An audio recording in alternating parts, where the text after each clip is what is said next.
100 चूहा खा के बिल्ली चली है। 2005 में और 2010 में गांव-गांव में इन्होंने दारू बेचने का लाइसेंस दिलाया था। सब कोई पी रहा था, आज भी पी रहा है। यदि हम लोगों की सरकार आवेगी आगे के दिनों में, तो या तो हम गुजरात मॉडल का मद्य निषेध कानून लाएंगे और नहीं तो पूर्ण रूप में हम लोग छोड़ देंगे। पहले था तो क्या हो रहा है, लेकिन बंद होने की जो प्रक्रिया है, आज अगर 4 लाख या 5 लाख आज जेल के सलाखा में या कानूनी कार्रवाई के परिधि में है, तो उसमें 80% दलित है, गरीब है। बिहार में पूर्ण शराबबंदी है, ये सभी जानते हैं।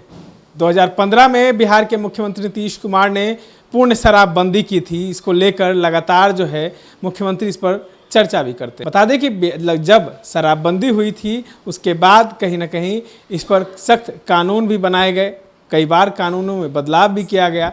लेकिन आज बिहार के पूर्व मुख्यमंत्री जीतन राम मांझी जो हैं, उन्होंने प्रेस वार्ता बुलाई। उसमें उन्होंने कहा कि अगर हमारी सरकार बनती है तो हम गुजरात मॉडल लागू करेंगे और कहीं ना कहीं हम पूर्ण जो शराबबंदी है उसको खोल देंगे। बता दें कि जिस तरीके से लगातार जो है वो ये भी कह रहे थे कि शराबबंदी के बाद जो अधिकतर मामले हैं वो दलितों और महादलितों पर ही फंसाया जाता है, इन तमाम लोगों को फंसाया जाता है, इसीलिए इन तमाम चीज़ों को हम रोक लगाएंगे। क्या कुछ कह रहे हैं जीतन राम मांझी, एक बार आप सुने। 100 चूहा खा के बिल्ली चली हज को। 2005 में और 2010 में गांव-गांव में इन्होंने दारू बेचने का लाइसेंस दिलाया था। सब कोई पी रहा था, आज भी पी रहा है। अब इनको कैसे तो एहसास हुआ तो उसको बंद कराना चाहते हैं। तो हम भी चाहते हैं, सब लोग कहा कि बंद होना चाहिए, लेकिन बंद होने की जो प्रक्रिया है, आज अगर 4 लाख या 5 लाख आज जेल के सलाखा में या कानूनी कार्रवाई के परिधि में है, तो उसमें 80% दलित है, गरीब है। इसलिए कि वो पावभर दारू पी करके काम करने के स्थान से घर जाता रहा है। पुलिस लोग डाटा आंकड़ा जुटाने के नाम पर उनको मुंह में ब्रेथ एनालाइजर लगाते हैं और लगा करके उनको जेल भेज देते हैं, क्योंकि पिए हुए तो रहता ही है। बहुत कहने पर एक समीक्षा किए हैं, तीसरा समीक्षा किए हैं, जिसमें यह है कि जेल नहीं जाएगा, जुर्माना लेके छोड़ दिया जाएगा। लेकिन कैसे, न मन हुई है न राधा नाची है, कहानी कही जाती है। आप कहते हैं कि साहब उससे 3000 या 4000 जुर्माना लेकर के आप छोड़ दीजिए।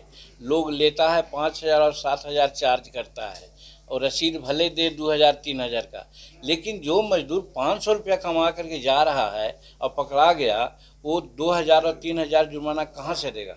नेचुरली वो जेल में चल जाता है। तो कहने का मतलब कि शेड्यूल कास्ट के अधिकांश और दलित गरीब तबके के अधिकांश लोग आज जेल के शिकंजे में हैं। इसलिए हम कहना चाहते हैं कि आप अपना जो मद्य निषेध वाला जो ये है, दोषपूर्ण आपका है, आप ठीक से उसको नहीं किए हैं, उसको वापस लीजिए।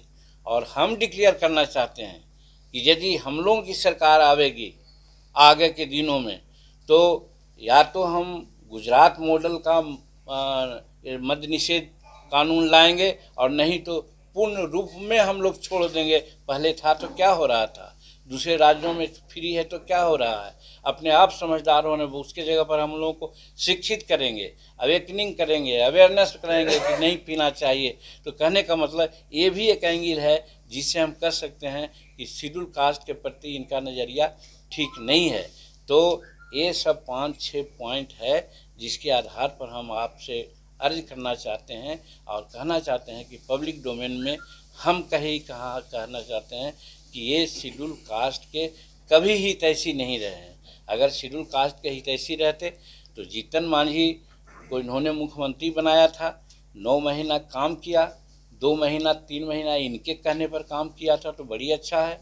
आप लोग कह रहे थे कि रबर स्टैंप है, आप लोग कह रहे थे कि रिमोट से चलता है।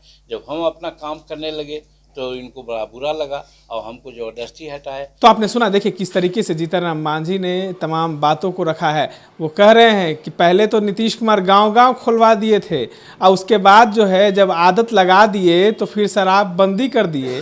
और कहीं ना कहीं अभी भी शराब जो है मिलता है, लेकिन बड़े लोगों को गिरफ्तार नहीं किया जाता, छोटे लोगों पर कार्रवाई हो जाती है। अब देखना होगा इस तमाम चीज़ों को, इस तरह के तमाम अपडेट्स के लिए बने रहें द एचडी न्यूज़।